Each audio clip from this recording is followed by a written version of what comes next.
I'm Peter Frandsen. I'm the CTO of Partisia. I'm running the team, the infrastructure team. I'm running the team that built this blockchain. We built this to run MPC. That's the reason we built it, but it's actually a blockchain in itself because MPC is much easier to work with if you have a blockchain, and a blockchain is also a much easier way of distributing as a software platform. I'm going to talk about some concepts and architectures that are the core pillars here. I'm talking about these three pillars that you see here: the extended trilemma, the privacy, the interoperability, and the scalability. That is what I'm going to talk about. I have an agenda here. It's fairly extensive, and I'll try to speak as slowly as possible so you all guys know it. The prerequisite for this is that you know how to develop software. You don't necessarily know what a blockchain is, but you need to know what developing software is about.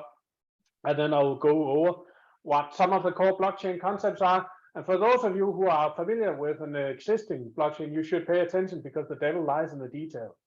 And I'm going to cover some of the topics where our blockchain is not necessarily identical what you would see in other blockchains. Then I'm going to come to MPC, talk about what MPC is for us, what it actually means, and how you can utilize it, what are the strengths about it, and lastly, I'm going to cover the interoperability, which is the Oracle functionality that we have built into our platform. Lastly, I'm going to cover a bit about the hackathon at the end.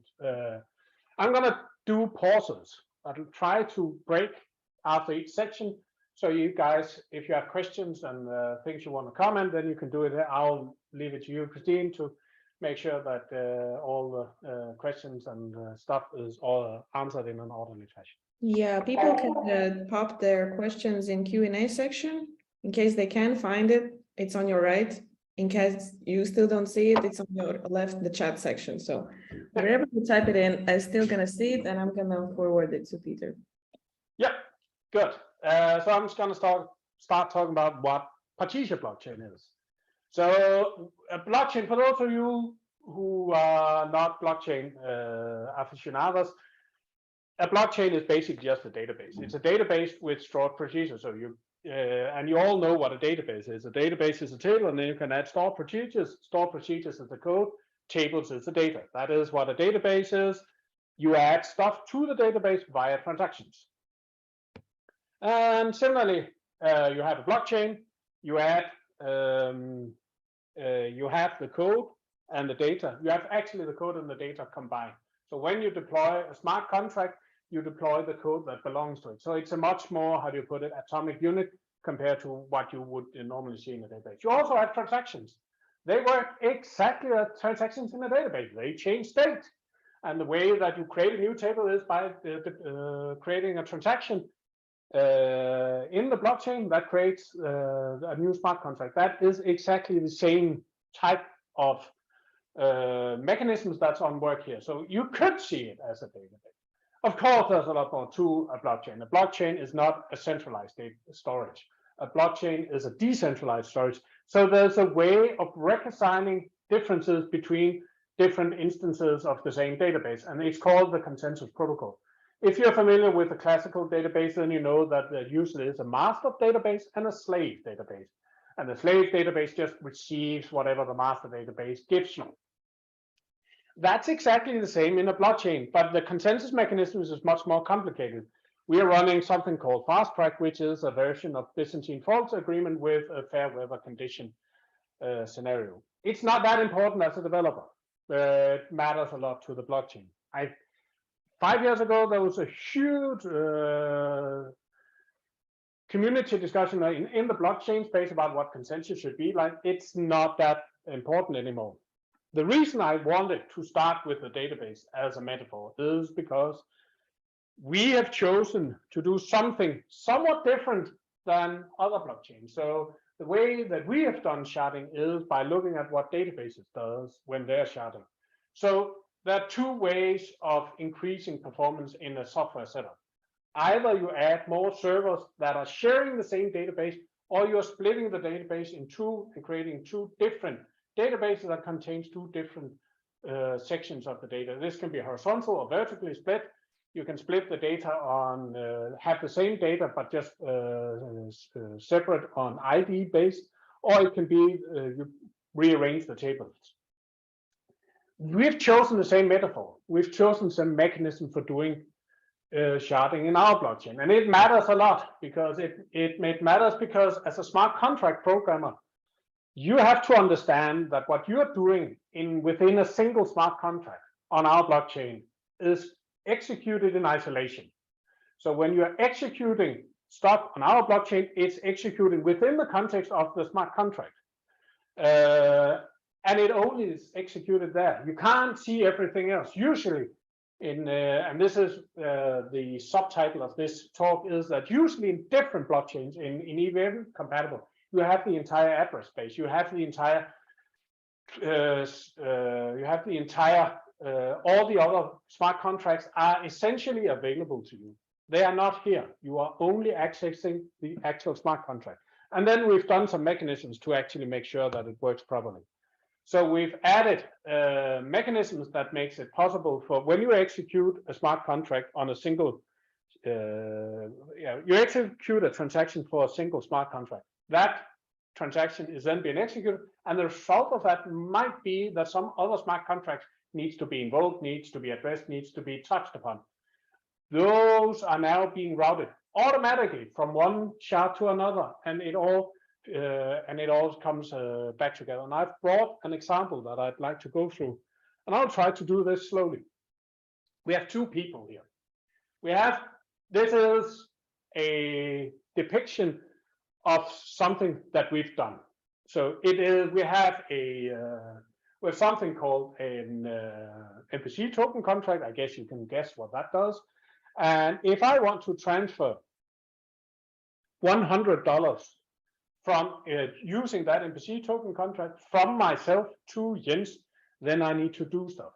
I need to transfer that. But we're splitting. We are working in a sharded environment. We are working across different databases. And when you're working with multiple databases, you use something called two-phase commit. So two-phase commit is a mechanism that allows you actually to reconcile state across multiple databases where you don't have a transactional context. You don't have a combined transactional context. In this case, Peter, I as a person, is signing a transaction that says, take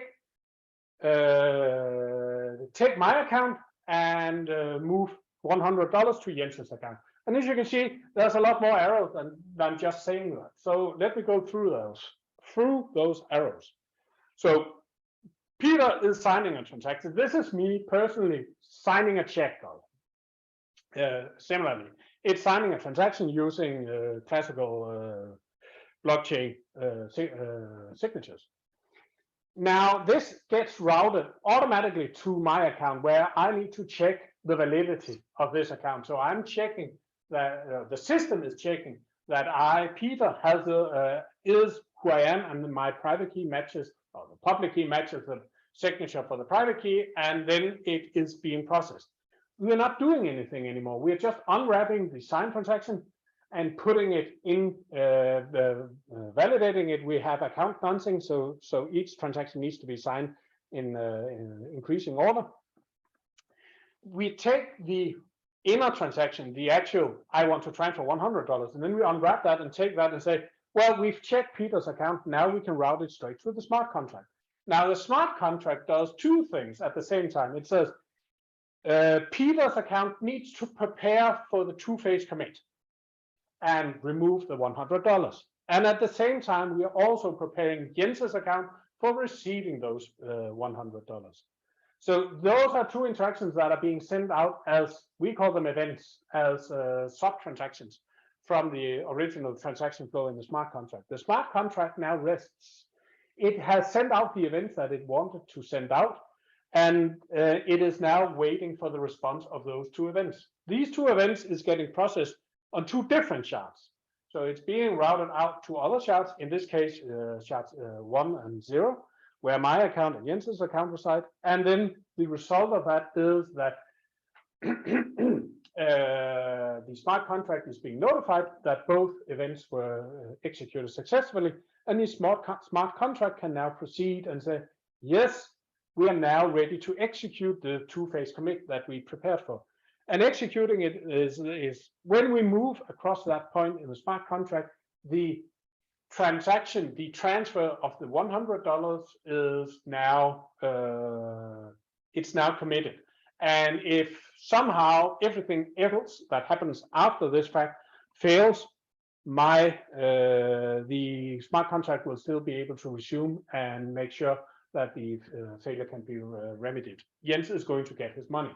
So at this point, this is where the money has been transferred.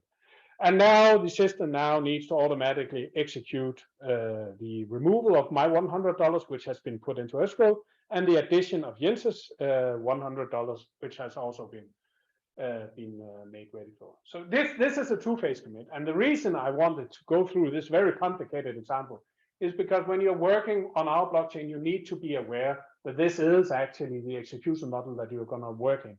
The execution model for executing transactions on smart contracts are actually complicated enough that you need to be aware of it. So you cannot access everything. You have to be aware that there exist shards, and these shards are, and you cannot access other smart contracts. You have to accept the fact that these events are being routed automatically, but the system automatically routes them. So you don't have to do anything.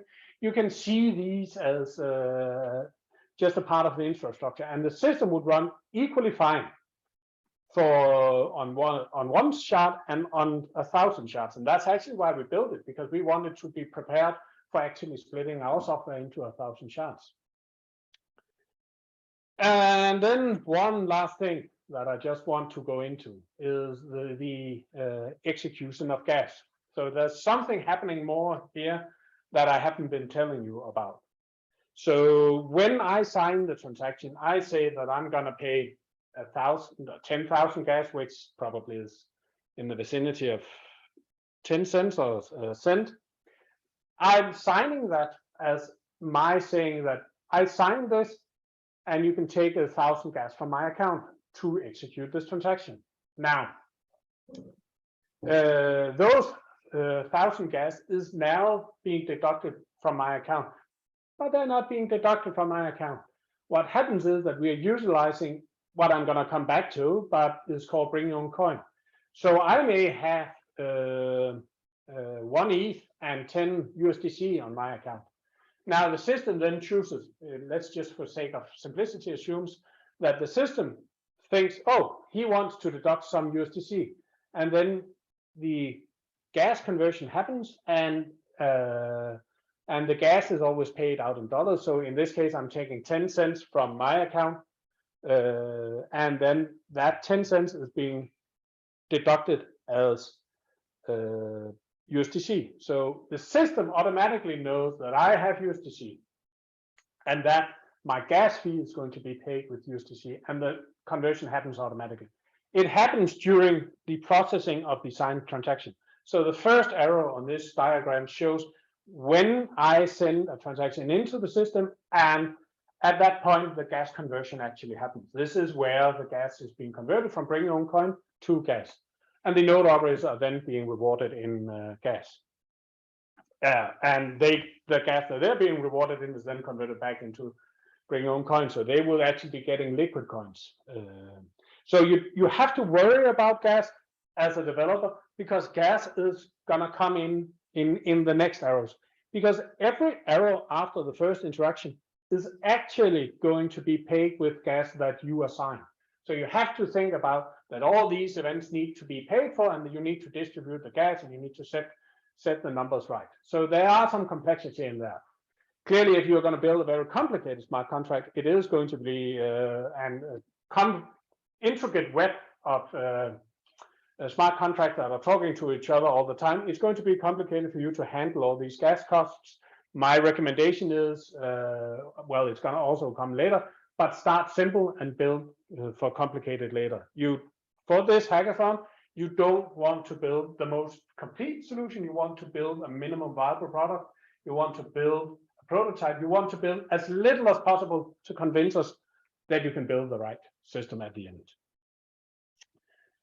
That concludes my introduction to sharding, to our scalability functionality, and to the gas cost that you're going to pay and how you're handling as a developer, the smart contracts and the events that's going to happen. So this is where I said I'm going to take questions. If you have questions to how you're going to run your smart contracts, and you are going to pin it to me. One of the persons here, Valu, is asking how fast is it? So I guess the processing. Define fast. I guess there's a number of ways you can define fast. And we have a consensus mechanisms, and we call the speed of light consensus, because the transactions, when you send transactions into the net, you can see my slide, right? Yeah, I could see your slides. Good. What happens is that when I send the first arrow here, when I send a transaction into the system automatically routes it to the right shard, to the right place, and this happens as soon as you ship it. So there's no delay. Then this transaction is being flooded on the peer-to-peer network, and at some point the block producer is going to see it. So everything that happens here is that it's a decentralized peer-to-peer network that floods transactions as soon as possible. So there's no delay here either. We are only bound by the laws of physics and the speed of the computers that the nodes are running on. When the block producer sees a transaction, the block producer includes the transaction immediately and creates a new block. Oh, clearly there might be a congestion, there might be, and I'll get back to that, but there might be congestion. But if there's no congestion, if there's no transactions in queue, this transaction is included immediately, and the new block is being distributed as soon as possible onto the network. And now the network votes on this block, and when the net block has been voted, the block producer sees a successful vote on his block, and he sends out the finalization block straight after. That means that the finalization happens actually. There's no delay, there's no block time, there's no mechanism that is putting in chunks of time that goes into epochs. The blocks are produced immediately. So if the discussion is about how fast is it, the answer is, well, speed of light. There might be congestion, and this is also one of the reasons we built sharding the way that we did, because the way that we built sharding is that we are actually able to create new subshards. If there's too much congestion in the network, the system can actually automatically create new shards. So my answer is really to be to be a bit silly. As soon as you like it, there's really no delay. So of course there's going to be processing time for executing the actual smart contract transaction, but you have to pay gas comparable to the amount of work that the smart contract has to do. So if you're trying to do Fibonacci computation on the blockchain, you also have to pay a lot of money for it. So clearly there are some things that might be slow, but there's really no delays in the system. Not sure if it answered the question, but it's a much more popular version of the answer. Yeah, Bruce is asking, so for developers, we do not need the MPC coins to begin development, just Ethereum or Polygon USDC. Yes, true. Bruce is right. You don't need MPC tokens to start programming. You need USDC or Ethereum, and I think most developers would have that. There might be a point where some functionality needs to be unlocked. We have some ideas about how, if you want to build a stable platform over time and you don't necessarily want to, and you want to deploy a lot of small smart contracts, there we have talked about that you can stake some tokens, some MPC tokens for assurance, but you don't. We are always considering the bring your own coin as the primary liquid token in our system. The way that we are doing, the way that people are paying for the services on the blockchain should be with bring your own coin, and the MPC token is intended to support running it. So it's a collateralizable. It's a mean of representing value on a more long-term basis on the chain. It's not intended for running smart contracts.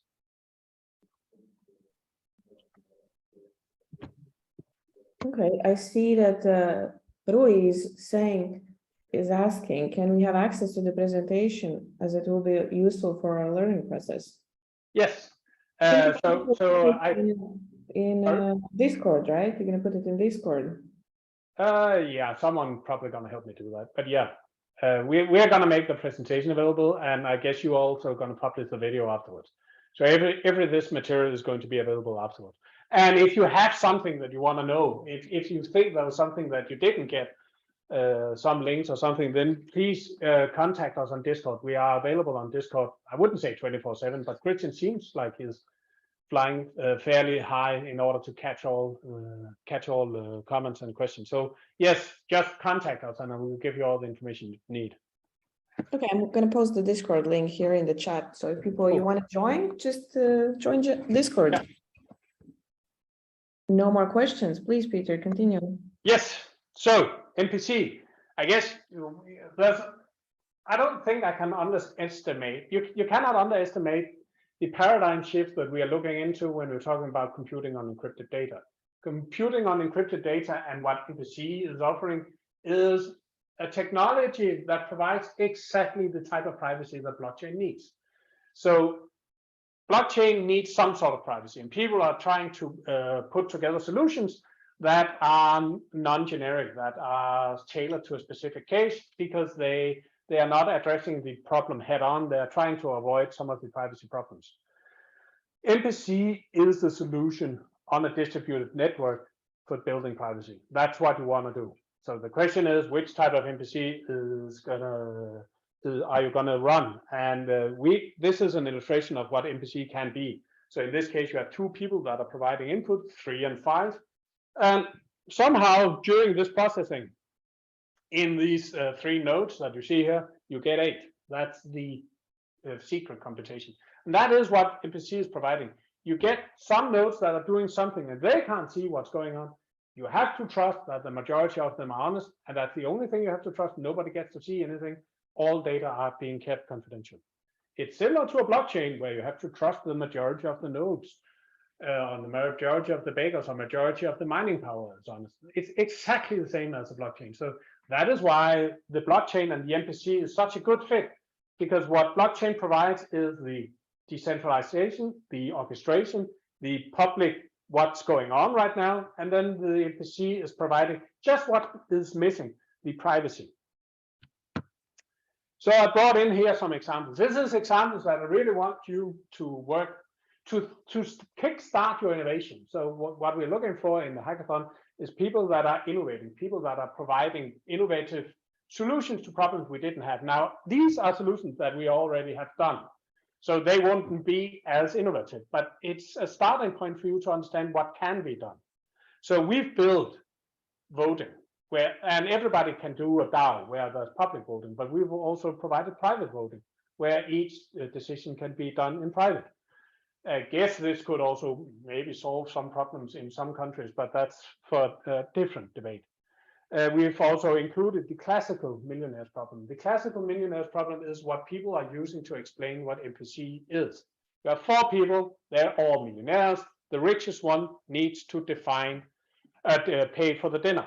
That's the problem. Who's going to pay for it? They don't want to reveal their wealth. They don't want to reveal the ordering of wealth. They don't want to reveal anything except for who's going to pay for the meal. Apparently, it's a very expensive meal, and it's going to be paid by the richest person. Now, all of these 4 people can now join together and work together in computing in secret. Who's going to pay for the dinner? And it's only 1 bit that gets revealed, and the one index, and that's the person who's going to pay. Nobody would know the price for the meal, and price for the meal they would know, but nobody would know the ordering of the wealth, who's richest, who's not so rich, and who's the poorest. Nobody would know that. That's the millionaires problem. We've also done some surveys, some confidential statistics, and they are ordered in increasing complexity, because at the end of it, we have machine learning. We also done some solutions there, but there's so much to be explored there. As they become more complicated, the computations also becomes much more involved. I would recommend starting with a much simpler computation than machine learning. We've also done auction, the simplest way of doing auction. Everybody knows what a sealed bid auction is. You have someone who's claiming to sell something, and then you give the guy who is doing the auction, you give them a sealed envelope with your bid in it, or probably a double sealed bid. The problem is that you have to trust the guy that you're giving the envelopes to, that he's not opening the envelopes and he's not looking into what the numbers are. Then we also have a second price auction, it's called. It's a second price auction or victory auction, where the winner is the one who's bid at the highest amount, but the price is the second highest price. It can be game theoretically shown that this is actually the fair solution. So that's also an interesting option. And you can do all of these computations using private data. Nobody gets revealed anything. Similarly, we also done some auto matching. This is what has been talked about before, where there's some dark pools where people are moving, and these dark pools are also always being front run. If you talk to people in the industry, they could find 2 or 3 examples each month in the newspaper where people have been using the information from the dark pool to get more to get personal gains. We've implemented that using shared knowledge. So this is definitely doable. And then we also did some poker. Turns out that poker is actually fairly simple to implement, except for the rules for the hand. So we ended up spending quite a lot of time on that. But all of these things can be done using private data, and all of these things are examples of computation that we've done previously. So the way that we're doing MPC is different from the millionaire's problem. The millionaire's problem is a good example of a symmetric computation. You have 4 people, they are sitting at a restaurant. Every one of them needs to participate in the computation. Every one of them are participating with the same amount of leverage. They are saying, am I going to pay for the dinner or not? It's the same for everyone. Even if you go straight out to the auction example, it's a very different scenario. You have one person selling or buying, and you have a number of people who are bidding. But how would you establish a trust model? How would you establish, so a person that is bidding for a pair of vintage pants on eBay, that person does not necessarily want to start a computer, start a server, start to participate in an MPC computation. The person just wants to bid and be over with it. And if he wins or she wins, the person would then get the prize. But it's much more in that scenario. It's much more fire and forget. So this is why we built the PPC platform to do delegated staking, delegated computation. So everyone who's participating in the computation is accessing the blockchain that we provided, and they are accessing the nodes in that network that are going to run the MPC computation. So they are not themselves running the computation, they are accessing a blockchain network that is ready, that is prepared, where there's stakes, the servers are running, they are ready to execute the computation as soon as you deploy your smart contract. You don't have to talk to 3 other companies that's going to set up each their own servers. It's just there, readily available. We have a network, and you get to choose nodes from that network to run your computation. And those nodes, they actually have stakes, so they have skin in the game. So you can trust that they have put money at stake to actually participate in this computation. They also have jurisdiction, so the servers are being placed somewhere, and that jurisdiction you can use. So you can say, I only want to work with Asian servers, or I only want to work with European servers. I don't want to include Danish servers for whatever reason that might be. But you can also choose differently. You can choose, I only want to include servers I want to have one set of servers from America, one set of servers from Europe, and one set of servers from Asia. So you get it spread out across the entire globe. So this is what the blockchain helps you with. This is what we have provided. We've provided the infrastructure where you, as a smart contract developer, the one that is owning the contract, that person deploys the smart contract, and this is where the system starts. And then the clients, the users of the smart contract, they can provide input. They can provide input by secret sharing the data onto the network. And you can see in this scenario, you have these 3 blue nodes. Those are the nodes that are ready to receive the input, and those are the nodes that are doing the computation. And the clients, the bidders on the auction, the people that are participating in the survey, the people that are playing the poker game, they now use the open infrastructure. They use the blockchain to provide input and to see what's going on. At some point, the computation starts. So there are three phases in a smart. Well, there are three phases in private smart contract life. You have the input phase. This is where we collect all the input, and it's important because the nodes actually need to agree on what the input are. So let's assume we have a very popular auction and we have 10,933 bits. It's important that the nodes are computing on 33 bits and not that one of them only has 9,000 bits. We need to make sure that the number of input is identical across all nodes, and this is where we're using the blockchain. When the computation starts, then the nodes run the computation. They do that entirely off chain, and when the computation has completed, we are that is being signaled on the blockchain, on the public blockchain. So this is where the input phase, the computation phase ends, and we have an output phase. The reason we have an output phase is perhaps somewhat technical, but the point is that that this is a cycle that the contract lives in, and whenever the cycle completes, you can start again or you can complete. If it's an auction, maybe you don't want to, you only want to run it once. If it's an auto matching, you probably want to run it each 5 minutes. If it's a poker game, then you want to rerun the computation until there's one man standing. This is what we are providing on the blockchain, and we've also built a smart contract language, and we're going to go into much more detail on what that means. But the smart contract programmers, the owner in this case, who deploys the smart contract, that person actually programs the smart contract, both the public and the private part. Secret part, the secret computation is being programmed in a language not so far from Rust. I think what we're saying is it's Rust based, but it's not entirely Rust. So when you are a zero knowledge node, then you have, and you can see this slide, this is comprehensive slide. The zero knowledge node, they have a lot of things to do. So they can do pre-processing, they can do fueling, as it's called in this case. They can, so the nodes are doing all of these things. Is something that us people who have worked in MPC for 5 to 10 years, we know what these things means. But you as a smart contract programmer don't have to think about it. All of this is being orchestrated entirely on chain. So you don't have to think about all these complexities. They're readily available. There's an infrastructure. When you deploy your smart contract, when you send input, when you start the computation, this system automatically allocates whatever pre-processed material that the smart contract needs. So this is available for you. You don't have to think about it.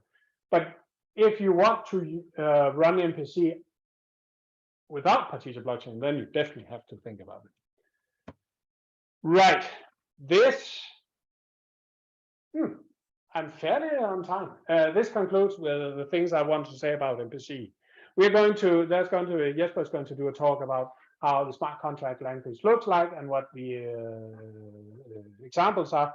There, I've also included at the end of this presentation some links to the examples, so you get to see what a smart contract actually looks like, what a private secret computation, confidential computation looks like, and what the public parts looks like. So there are these two parts of a smart contract, where part of it is public and part of it is private. The private part is the confidential part, that's the secret part, whereas the public part is what you would see in other blockchains. For those who don't know what a normal blockchain is, there's a lot of things to learn, but if you know what a usual public blockchain is, then it's a similar construct.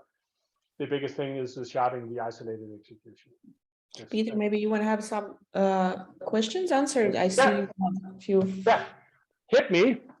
So, well, Pavel is still amazed. He says, unbelievable that it works. It's kind of magic. That's not entirely untrue. And when you're working in this field and when you get it running, the first time you have it running, it feels magical. I can guarantee you that. But there's a bit of hacking before you get there. The question is it possible to send USDC or Ethereum from one Partisia account to another? If so, how? There's a bring your own coin contract, and that bring your own coin contract allows for transfer in some future. I think it's planned. It is getting ready for release, so you can swap and send bring your own coin between each other on the blockchain. That's possible. Okay, and can you describe the difference between privacy and anonymity from Partisia perspective? Yeah, so anonymity is an illusion. Anonymity doesn't exist in a digitalized world. So I have a whiteboard, and I'm just, so the problem with anonymity is that anonymity means that I have, can you read this? Is that readable? No, it's not. You have slowly, yeah. And then you have data. And anonymity is about removing the identification. That's what anonymity is about. But the problem is you need 15 data points or 5 if they are the right ones, then you can identify the person. So anonymity is an illusion in the sense that if you think you have anonymity, then you should look upon the other data points that are connected to you. So let's assume I buy a burner phone. I buy a phone that I'm only going to use for one single purpose. I'm only going to call one guy. The problem is I'm using that phone at a place where there are cell towers. So now I am using that, and that can be used to extrapolate me. And if I'm using it over a month, I have the very same routine during a month. It's not going to be hard to identify me. So that's why I say anonymity is an illusion. We have the possibility to provide every type of privacy. So you can program exactly the type of privacy that you want, and you can even program privacy to preserve anonymity. You can do that. But if you have complete anonymity and complete privacy, then I would say that there's a chance that this might be abused by less legal activities. So you have to find the right balance for the project that you're doing. You have to find the balance between privacy or confidentiality and anonymity on one side. You can have anonymity, you can have complete anonymity and complete confidentiality. But if you have both, then I can buy guns and drugs without being tracked. So there needs to be that right balance. But you can program the smart contracts to maintain anonymity, and you can also program the smart contracts to have complete confidentiality. We have an account-based system on our blockchain. So accounts are live over time. So you have the secondary information leak of your account activity that people can read into. Okay. Let's continue to the next chapter, Oracle. Perfect. Will do. There. So, there it was. Yep. So on Oracle, the design principle. So I'm going to talk about what we are doing currently with Oracles, and I'm going to talk also about how we've implemented it in practice. I'm going to talk about how we do in Oracle from a design principle perspective, because for me, I think you need to understand some of the very crucial decisions that we've made in our Oracle design.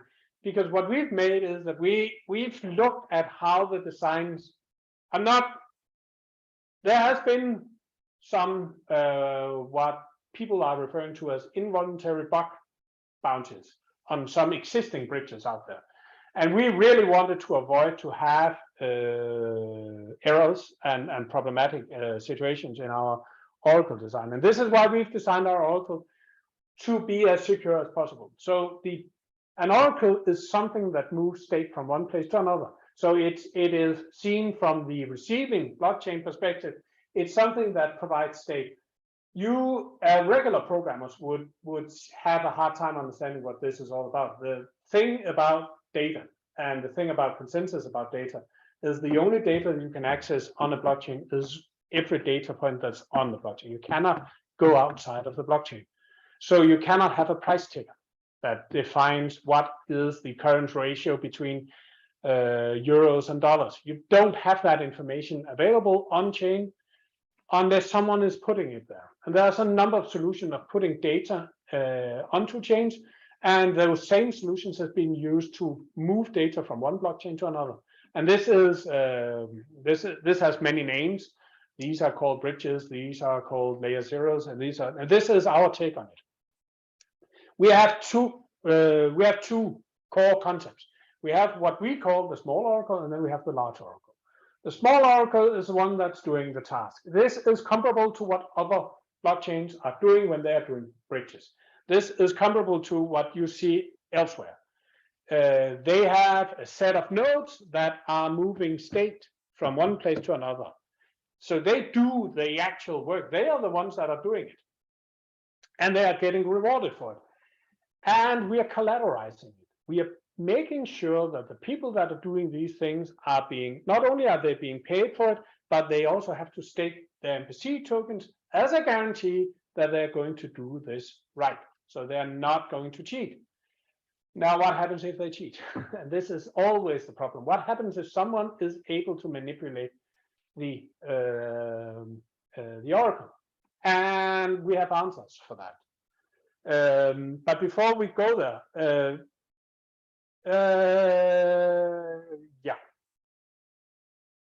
before we go to the answers of the disputes, what is happening also is that, and this is baked into the smart contract design of the oracles on both sides of the bridge.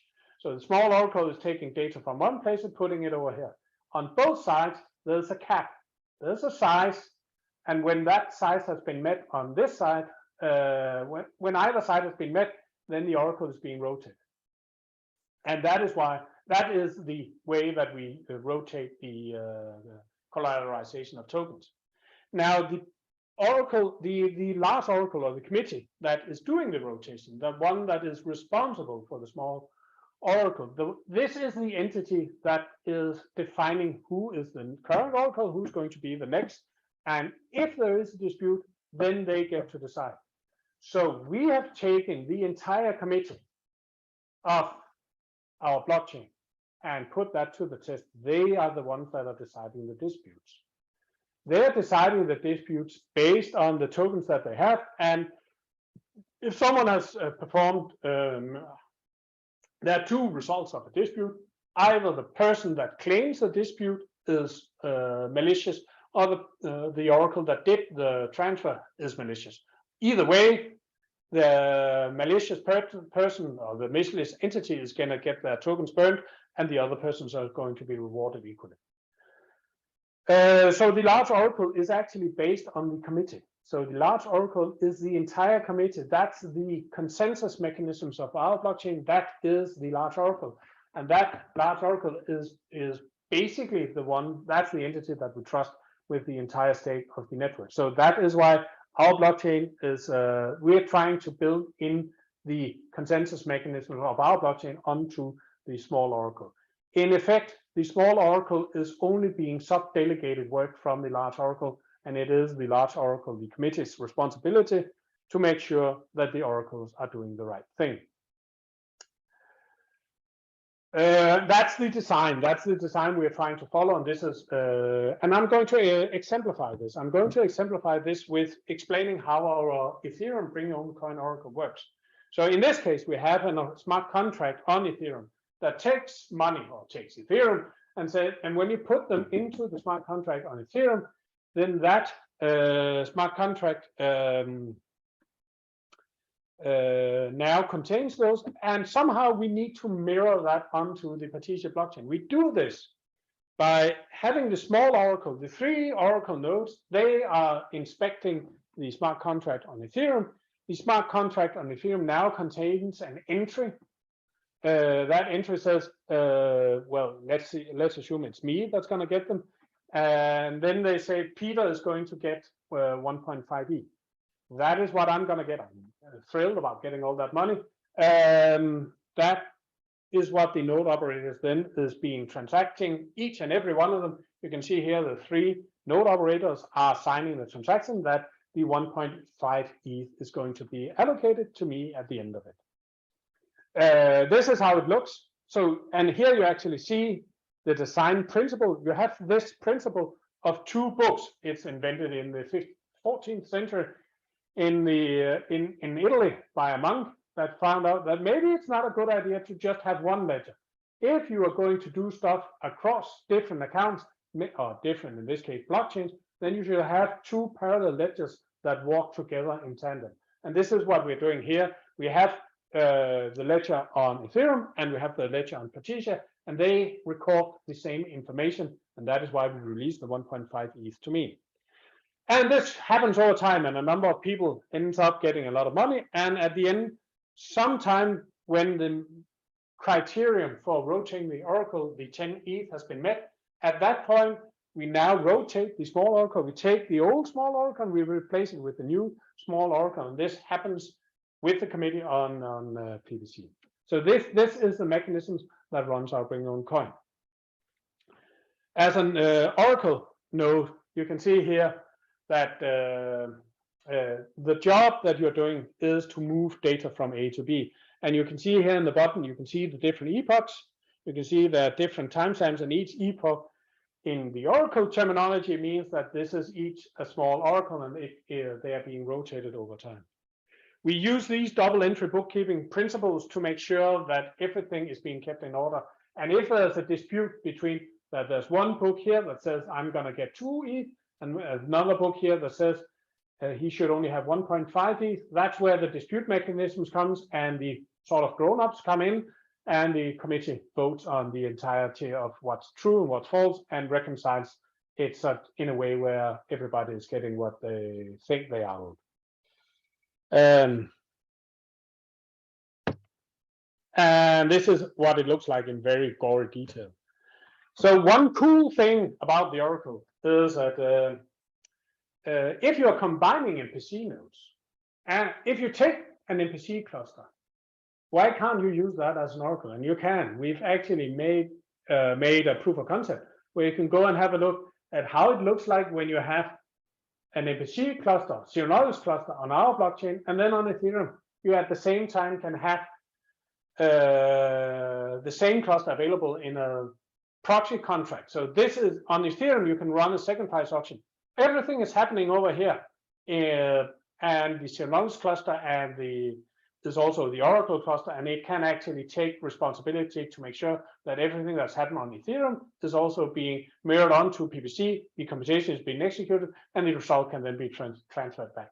It's available as an example in the documentation, so I'll say that you should have a look at it. And this is where we have MPC as our core technology, and we're using MPC every time we find something that's complicated where we can add stuff. And this is also why the large oracle has been implementing using a threshold signature in an MPC scheme. And that concludes the oracle. So if there's questions to the oracles, Let me check. No questions on oracles. Good, because then I'm at the end of describing the core technologies that I've done. So I also put a few slides together where you guys get to see some of the thoughts that I have about this hackathon, what you should be doing, how you should be focusing. And as I said, this is a blank page. We have no expectations. Well, that's not entirely true. What we are looking for the hackathon, we're looking for something that is a solid business idea. You actually have to present a solid business idea. We need to, if this is going to be viable, it needs to be there needs to be a business proposition that is valuable. You also need to have a working prototype, but I didn't say solid prototype. I said solid business idea. It's much more important what you are presenting is a solid business idea, and you have something that runs. It shouldn't be perfect. I think Brian said it as much. If you're not embarrassed, it's too good. You spend too much time on it.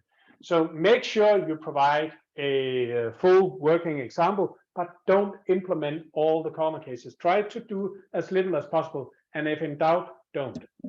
There's a lot of programming work you need to do, and the majority of it should not be in you have to program a full stack application, and that full stack application, the easiest part, the smallest part, is going to be the blockchain part of it. You also have to present a great team. This is just for your information. You actually have to have a team. It's not enough to have a good idea or the right prototype. You actually also need to people that are available that can and will execute it. Now, for the hackathon, you need to provide us with business understanding and execution capabilities corresponding to the solid business idea. But it's not enough to have an idea. You actually need to execute it on it. You should also provide full stack developer experience. It's not enough to come with 3 smart contracts that are really clever. They need to be usable. It needs to be accessible for someone like me. And then you need to bring for the hackathon your commitment and idea. Now, I think commitment and energy, if you come there, I think you're good in the first part, and then energy, you just have to be there and be energetic. I think that's all good. But what we have and what we are going to give you at the other end, so what you're going to get from us is, well, you're going to get onboarding and business coaching. We're going to help you refine and process and define strategies for your business. We also have a lot of documentation. We have support in Discord. I think you shared the Discord chat, shared the Discord link in the chat. And in general, we have all this awesomeness that we really want to share with you. So please come, please join us and contact us in support and in Discord, and we will help you build the solutions that you're looking for. If you have some ideas, but you're not sure how to build it, take a call with us. We start looking into talk to Christian. We'll be happy to help you. We're much more interested in getting you in the right direction now than spending a lot of time trying to figure out what you've done that has ended up you in the wrong alley. So let's try to work together on this, and we'll be happy to help you guys succeeding. So I also put some stuff about software architecture. So this is sort of to sort of combine whatever you may have. So given the background you may have, you may be a classical, us in Web3, we call it Web2 developers. That may be sort of derogatory, but if you have worked in classical software development where you have a front end and back end and a database, that's good, because then you know the entire stack. If you work in pure blockchain, that might not necessarily be the best way of establishing an MVP. Building an MVP might be better if you go hybrid. If you have some things that are happening on chain and some things that you just store in the backend for sake of easiness, for sake of simplicity, for sake of just getting it done. You don't have to provide the full solution at the hackathon. You have to provide a workable prototype that illustrates your business idea. That's really what we're looking for. Because the devil lies in the detail. If you want to build things right, there's might be a lot of work that you are overlooking. We have provided all these smart contracts. These smart contracts, I think Kurt gave this slide yesterday. It's available in the documentation. So we put all these smart contracts in the documentation. I put them in here. We're on, I think actually we updated the documentation to make it easier to find those smart contract examples. But we provided these smart contract examples. They're simple smart contracts. If you want to start developing smart contracts, look at these smart contracts. And if some of them fits your basic proposition, start there. And maybe you don't have to change as much, because the whole idea is to build a complete application where we can see your business idea represented. It's not easily represented in zero knowledge contracts in Rust. That might not be the best way of presenting it. There's a ton of documentation available. There's a number of different smart contracts examples. All of these smart contracts has been audited and reviewed internally by ourselves, and we've had them cryptographically audited by an external party connected to us. So they've undergone some serious work, and they've been tested. And there's a number of things that has been done with these smart contracts, so do have a look at them. They are what we consider best practice examples of how to do things. And then lastly, as I said before, there's also Discord, and please reach out. Please talk to Christian. He loves getting interaction with a lot of developers. And since it's not me, I can easily go saying that because I'm not going to take his calls. But please reach out, because we really want to help you succeed. We are all interested in making everyone a success in this. And with that, I have nothing further for now, unless there's questions. Let me put in the channel the Discord link. And so people who are here, who are listening, do you have questions? You can raise a hand or put something in Q&A.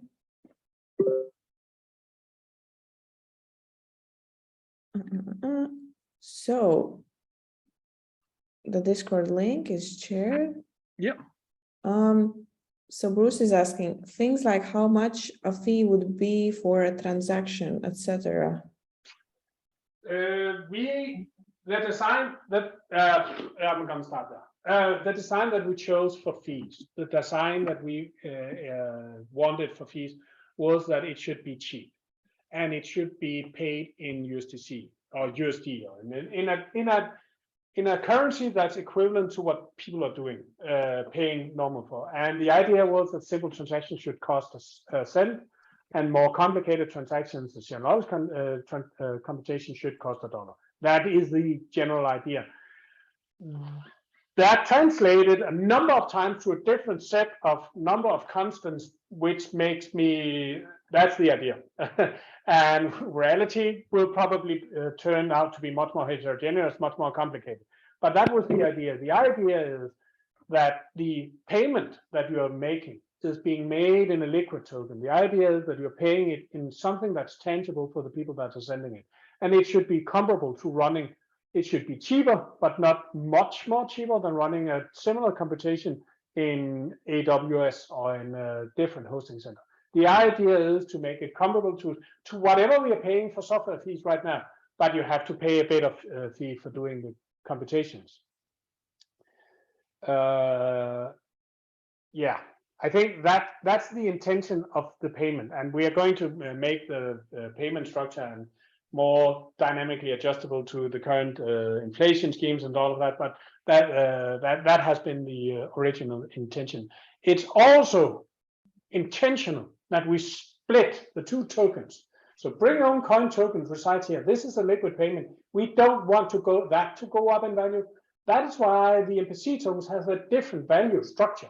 They are not being used to pay for fees on the blockchain. They are being used to secure the assets. They are being used as state and collateral in the different computations and the different places where we are moving assets around.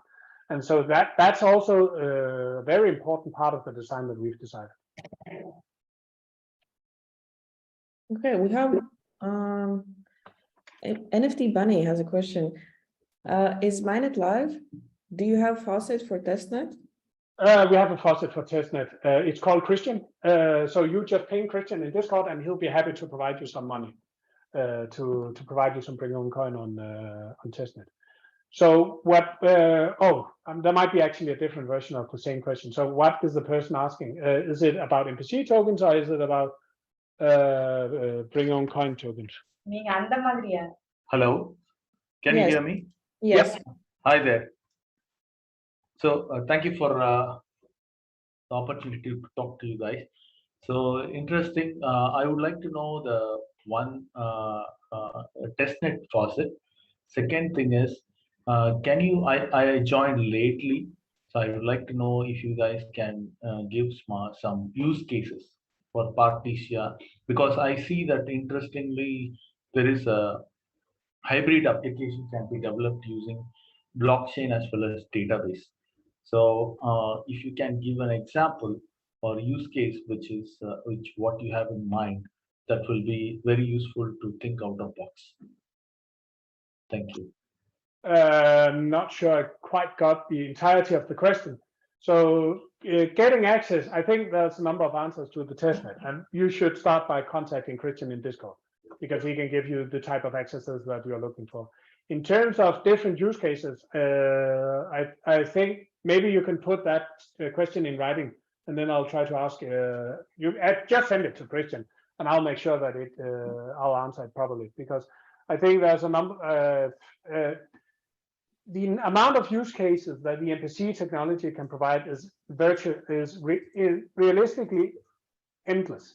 So there's so many possibilities that you can do. So I'd rather, instead of rambling off on different types of use cases that I know about, I'd rather think about what could be the right type of use cases. Yeah, that will be. Do you have the hackathon video? Previously, I read somewhere like there is like 3 hackathons already done. Do you have any reference or code base so that we can get some idea? Yes. Sorry, Peter, I can take that. Yes, in the next couple of hours, we are actually posting the links to the recordings from yesterday and the day before. And as soon as Christine is providing the recording from this one, we can put it live as well. So in about a couple of hours, just refresh the hackathon.partiasiablockchain.com page. Or also, if you are in our Discord or Telegram chat, we'll also post in there, specifically the ones for the hackathon sessions. Yeah. Oh, great. So the previous hackathon, we will have access to that, and we can see what was the use case people did, like, that's yes, exactly. Use cases are being discussed by Kurt in the second hackathon, so the one recorded yesterday. Also reach out to us directly via email, Telegram, Discord, and just tell us that you want a one-to-one private session if that's needed, or tomorrow we have an AMA session where you can also come with more questions. Okay, great. So I found the Q&A myself now, and there are 2 questions. So have we simulated the performance using 1,000 nodes for validators? Not on full throttle. So we haven't done a number of different types of simulations where we've done a number where we've tested with how many transactions can we run through. The current estimate is that we can take between 500 and 1,000 transactions per second per shard. And this is why we built the sharding the way we did, because if we then need more transaction capability, we just add another shard. But we actually have is that we can actually provide much more transaction throughput more dynamically.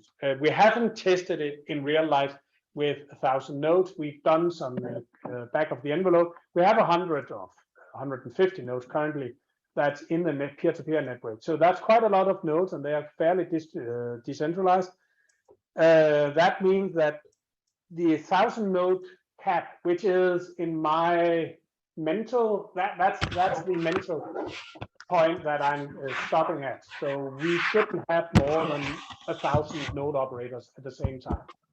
Those active data, they can be distributed across different shards, but we shouldn't have more than 1,000 active ones on each shard.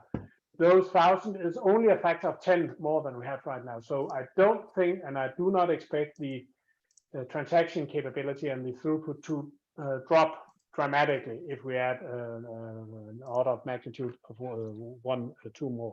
So if you just have a 900 more, I don't think it's going to be a big problem. A lot of the things that's going on is actually not necessarily going on between all the computational nodes. It's only the peer-to-peer network that needs to be scalable for that. I have one more question. Yeah. Yeah, I read that we need to deploy the smart contract. We need to upload the WASM and the API, right? Yeah. API. So yeah. WASM have a limitation of storage. Yes. So how do we handle that? For example, I read somewhere it's like you can store like 8 GB of data. I mean, like 4 GB of user data and 8 GB for functional data. Correct? Yeah, I think Jesper is probably better to answer that in detail. I would say that we've put in some limitations in the current WASM to make sure that things doesn't run out of hand. If those limitations are too low, we can move those. We can move the needle on that. So we definitely can move it. If you really have a lot of data on a blockchain, then I think it's interesting to talk about what is the actual usage of this, because the more data you have on a blockchain, the more data you have to process in each request. So we've actually done some, I would say, smart features in our smart contract language where we only use the part, where we only work with the data that we're going to use in each transaction, but it's still quite cumbersome to work with. You have to load it all from disk. So if you have 10 megabytes of data in the smart contract, I think there's going to be a problem at some point.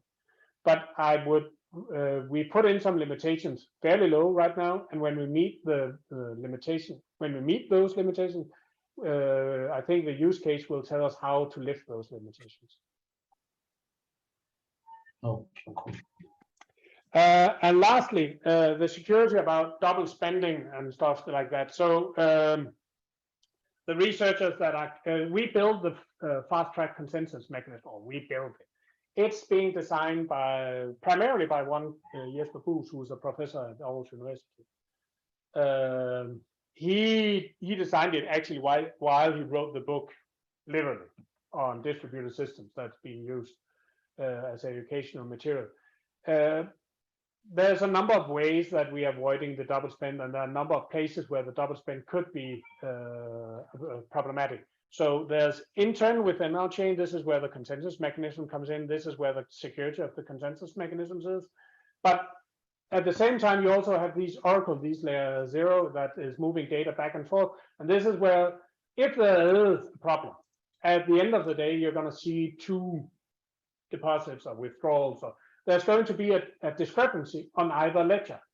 And if there's a double spend on one ledger and the other ledger does not report it, then this is where the large oracle comes in. This is where the consensus committee takes a vote. And if the small oracle is not has acted maliciously, the parties that has been wronged will be redeemed. So there's it's not a simple answer. The consensus mechanisms guarantees that our finalization is actually as speed of light, but it's still a consensus mechanism that involves all active nodes in the network. Okay, I hopefully that answers Charles-Jean's questions, and I think that concludes the questions I can see. Is there anything else we should cover, or should we say thank you?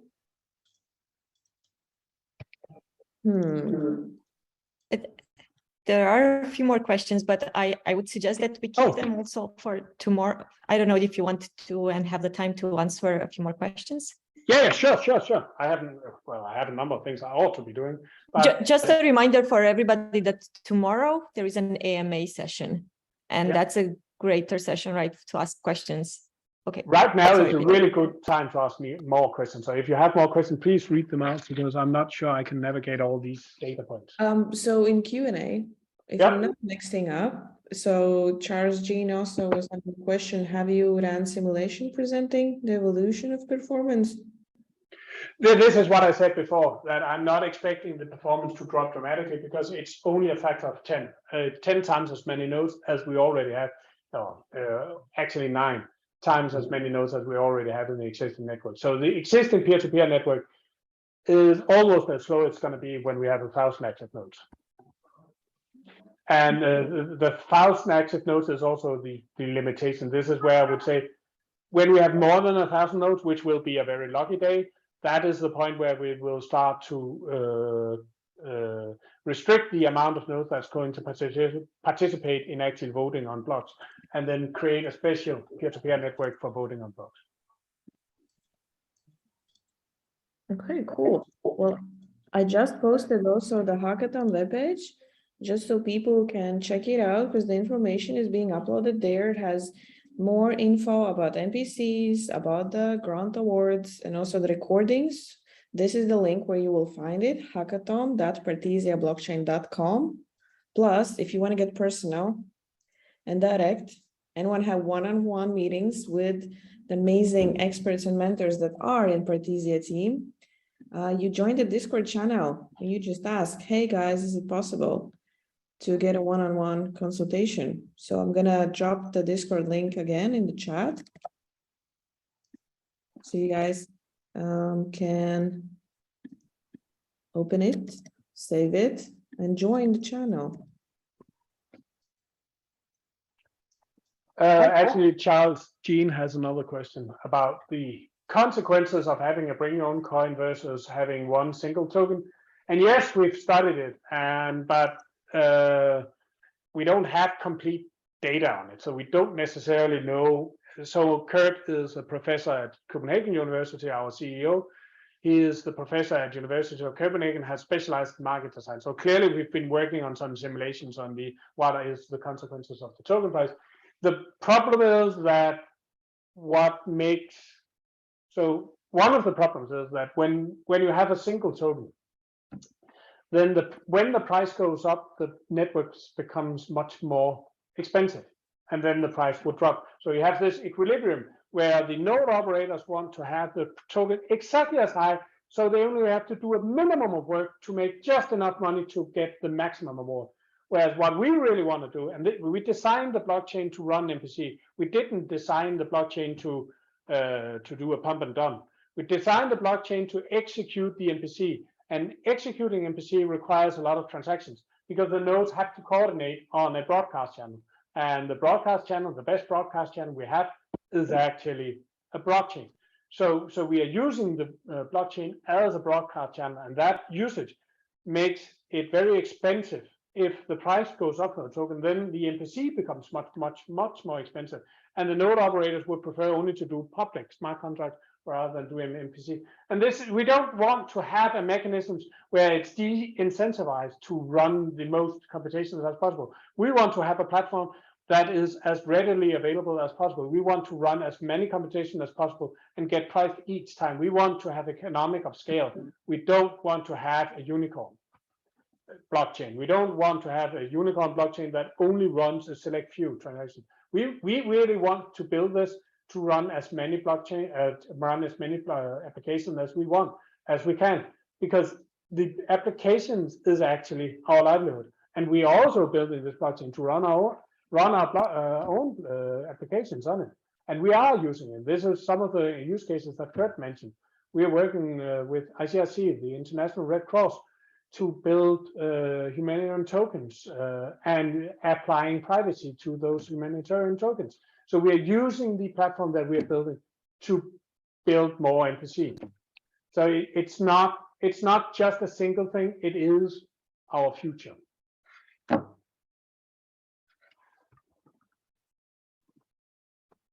Oh, all questions answered. Good. Great. Nothing further. Thank you everybody for coming.